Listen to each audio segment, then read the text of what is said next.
Voilà, on est ensemble maintenant dans le concret pour la réparation de l'aile arrière de cette 308. Donc ici, chez CSV France, on est dans la cabine. Donc avec vous, Jimmy, il va d'abord falloir prendre la teinte sur cette couleur noire. Effectivement, donc là, on va commencer par lustrer en fait la zone sur l'élément adjacent donc, de la zone à réparer. C'est une étape non négligeable, hein, donc là, il faut lustrer et ensuite donc, on dégraissera à l'eau pour pouvoir faire la mesure.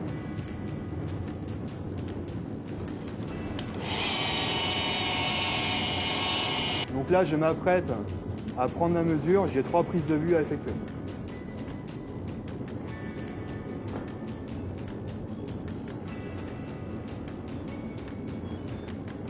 Voilà, nous voilà maintenant prêts à relier en fait le spectro au logiciel Chromax afin de déterminer, afin d'analyser la meilleure candidate et récupérer. Donc moi, je vais choisir après analyse la meilleure teinte, celle qui correspondra, celle qui sera la plus proche finalement du véhicule, pour pouvoir appliquer et faire mon spot sur cette zone-là. Allez, donc maintenant, on va pouvoir aller connecter le spectro sur son socle afin d'aller récupérer la meilleure teinte choisie, définie donc, par cet appareil, par cet outil. Grâce à son système de pesée ultra précis, je vais pouvoir préparer une quantité très minime. La machine en a pour une dizaine de minutes à traiter, à faire sa pesée. Moi, je vais profiter de ce temps masqué pour pouvoir aller finaliser, traiter ma réparation en cabine.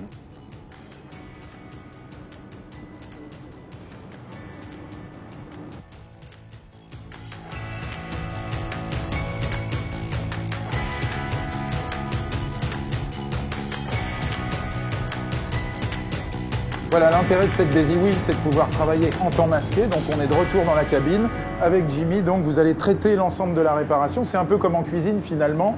Pendant que le four préchauffe, on peut attaquer la réparation.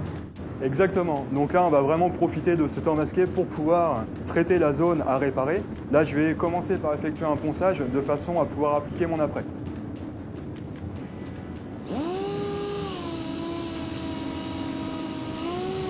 Je vais passer à l'étape suivante en travaillant très localisé avec ce type d'équipement, donc de façon à vraiment rester local.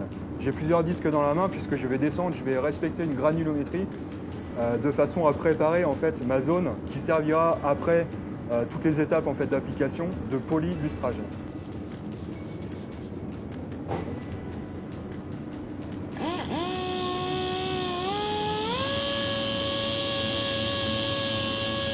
Je change de disque, hein, comme j'ai précisé, je vais élargir ma zone. Toujours bien élargir avant toute application de produit. Donc là, les différentes étapes de ponçage. Je suis sur une zone P500 pour application de la base. Au-delà, je vais au 1000 pour l'application du vernis. Et au-delà du 1000, là, je vais attaquer au 3000. Cela va me permettre en fait, de traiter, de pouvoir raccorder en toute confiance en fait, mon vernis, qui sera dilué à 1 pour 1 avec son diluant à raccord.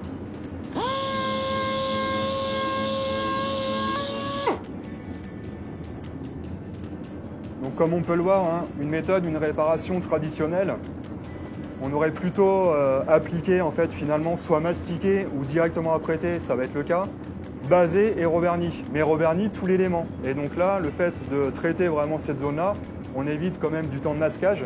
On conserve surtout, et je veux vraiment mettre l'accent là-dessus, on va surtout conserver en fait, les fonds, la couleur, la peinture d'origine.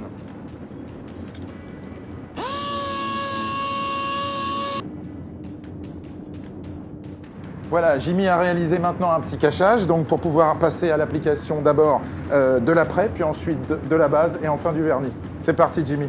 Allez, c'est parti. Donc vous voyez, le cachage très léger, hein, on n'a pas caché l'ensemble du véhicule. Donc économie de temps, encore une fois. Là, je dégraisse mon élément et je vais pouvoir passer à l'étape application d'après.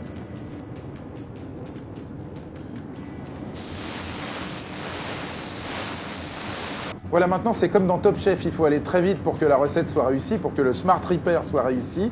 Donc Jimmy a isolé sa zone avec l'après et maintenant il va sécher à l'UV.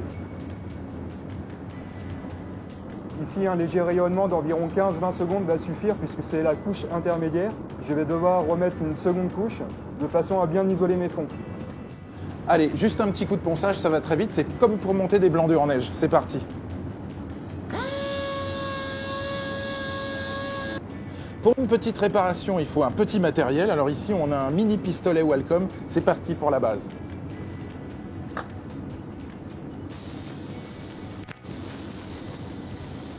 Ça s'appelle un raccord gouttelette et c'est un pistolage à l'azote.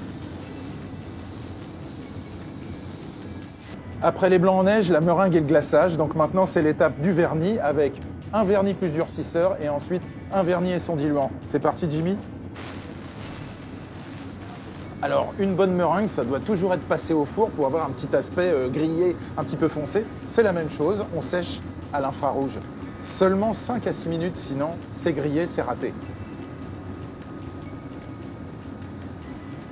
Pour la cerise sur ce magnifique gâteau, c'est les 2 dernières étapes, c'est le ponçage et le lustrage. Et on voit Jimmy qui est en train de terminer son lustrage. C'est la dernière étape, il faut beaucoup caresser la voiture, hein, Jimmy, c'est ça? Oui, il faut toujours vérifier les bonnes aspérités finalement des différentes couches qu'on a apportées et surtout le bon ponçage pour avoir un résultat final de cette qualité-là. Alors combien de temps est-ce qu'il faut pour toutes ces opérations pour que le Smart Ripper soit réussi? En moins d'1 heure, si c'est bien maîtrisé, c'est tout à fait réalisable. C'est la fin de notre tuto, c'est la fin de notre Smart Ripper. Passionnant, si vous avez découvert des choses, si vous avez envie d'aller plus loin, rendez-vous sur Equipoto du 18 au 22 octobre. Tous les fournisseurs, toutes les solutions, toutes les formations, c'est pour vous. Et je vous le redis, 18 au 22 octobre sur Equipoto 2022. À bientôt, ciao!